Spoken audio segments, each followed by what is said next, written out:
organizational development plan. Where are we now? Where do we want to go? How do we get there? And how will we monitor and measure results? When making a decision within the workplace or in your everyday life, people rely on different things to guide them. Some may use intuition, gut feelings, critical thinking, wants, needs, and evidence-based management. Evidence-based management is the basing of managerial decisions on the best available scientific evidence. Finding the evidence before making a decision and eliminating the pros and cons will give a clear decision and one that is best for the situation. There are many ways to come to the decision of evidence-based management are a good opportunity for a company. Past experiences from employees, peers, friends, family, managers, ratings, reviews, or evidence will give an opinion if one works. Evidence-based management can also be learned from schooling, mentors, experiences, not just with evidence. Evidence-based management may work for some companies and situations. It may also fail, depending on the problem and understanding of success and failure of management within the company. Evidence-based management are a chance worth taking to see if it will help the company out to become more successful and run more smoothly. Pros and cons can be a big deciding factor when making a final decision. The pros are always aware of new practices for new and successful ways to manage, gives a baseline to others on how things are done, and also keeps the company up to date on new technology. According to Pfeiffer and Seddon, if taken seriously, can change how every manager thinks and acts, using better, deeper logic. Employing facts permits leaders to their work better, and faces the hard facts and truths about what works and what doesn't. Understanding the dangerous half-truths that constitute so much conventional wisdom about management, and rejecting the total nonsense that too often passes for sound advice will help organizations perform better. The cons: it is time-consuming looking for evidence, takes time to understand and follow, may not work for the company depending on the situation, may not be enough evidence to make the decision, can be based on stories from other companies which might have failed. According to Pfeiffer and Seddon again, when done right, it will undermine the leader's power and prestige, which might be unsettling to those who enjoy influence, changes power dynamics, replacing formal authority, reputation, intuition with data, and senior leaders may lose some of their structure. EBMs are a decision which need to be decided early. This way you can get set ways for the company and wouldn't step on anyone's toes. What are employee network groups? They are small groups made up within a business, and they typically share similar backgrounds, such as race, religion, age, gender. They share the same interests and experiences. They also focus on business-related issues and are generally open to all employees, including top-level to lower-level employees, and are encouraged to have members from all the way across the company. This way they know what's going on and are always new with fresh ideas. The meetings are typically self-organized and self-controlled, done over lunch or after work, and are usually ran once or twice a month or every other month, depending on when needed. The group may even organize a seminar or workshop with outside speakers once a year. The message employee network groups send are positive ones, not negative ones. They try to make the business better through everyone's eyes, including employees, other companies, society, and communities.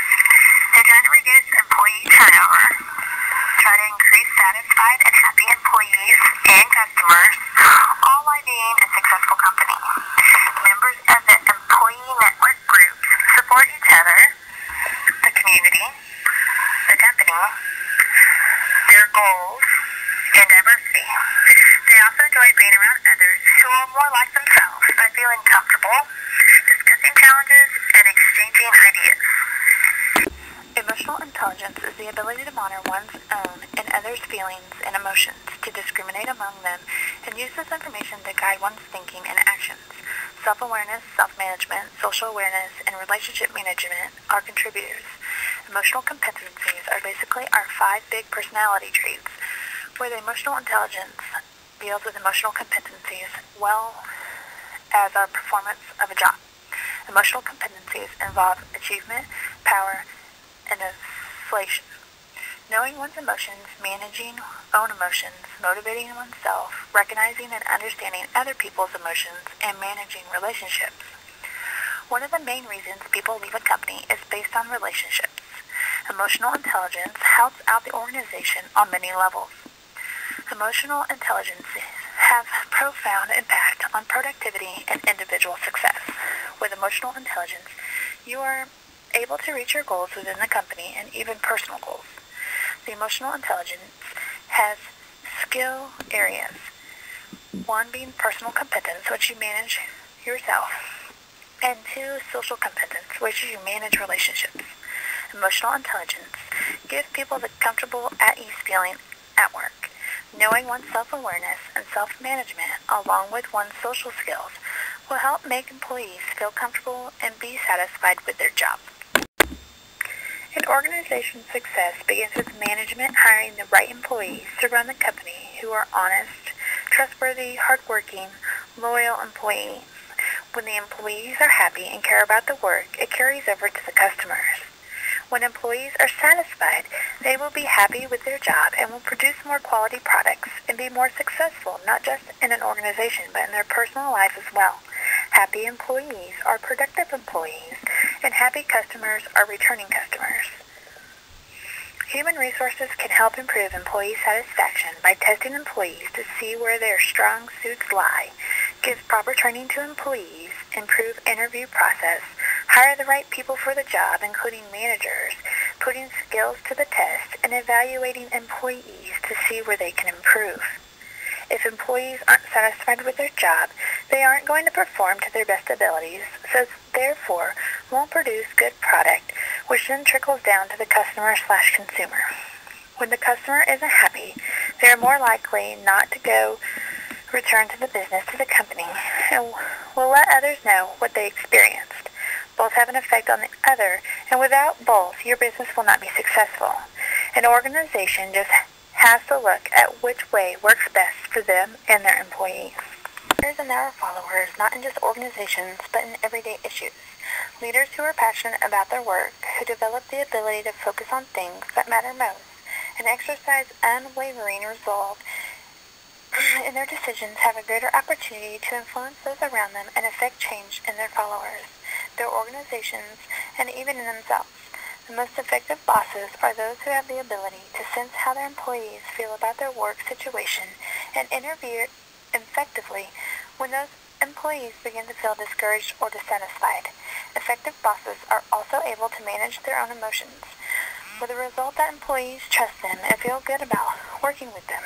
Leaders around the world need to consider personal, social, business, and culture aspects of global literacy, as well as social literacy, issues such as trust, listening, constructive impatience, connective teaching, and collaborating individualism.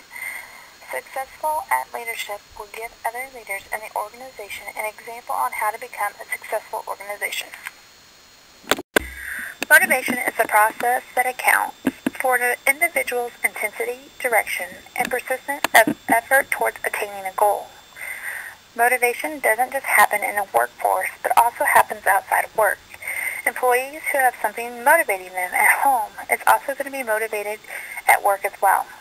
To have something they can look forward to or achieve will motivate employees if they are satisfied with their jobs, their coworkers, their leaders, and if their leaders are motivated themselves.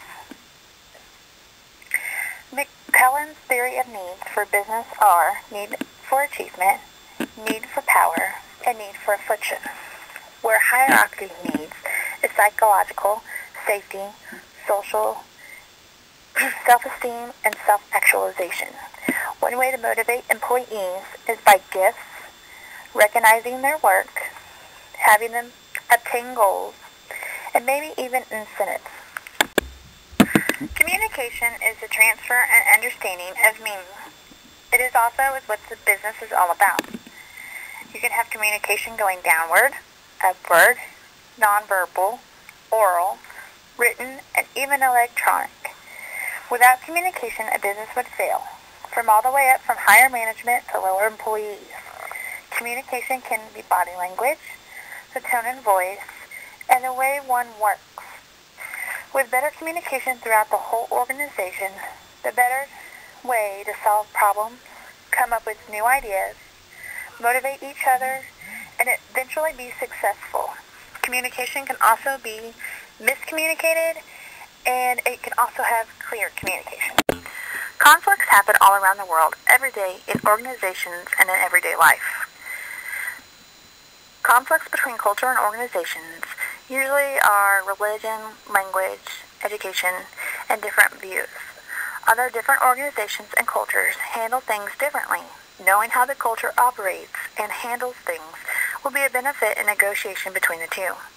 Americans put premiums on networking, information, and institutions, and the Chinese place a premium on individuals, social capital within their group of friends, relatives, and close associates.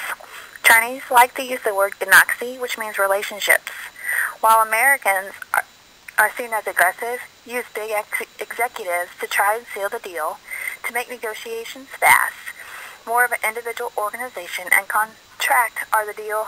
There is no further relationships. If the negotiation doesn't benefit your organization, you should leave if it's not benefiting. Different cultures have different ways of handling negotiations.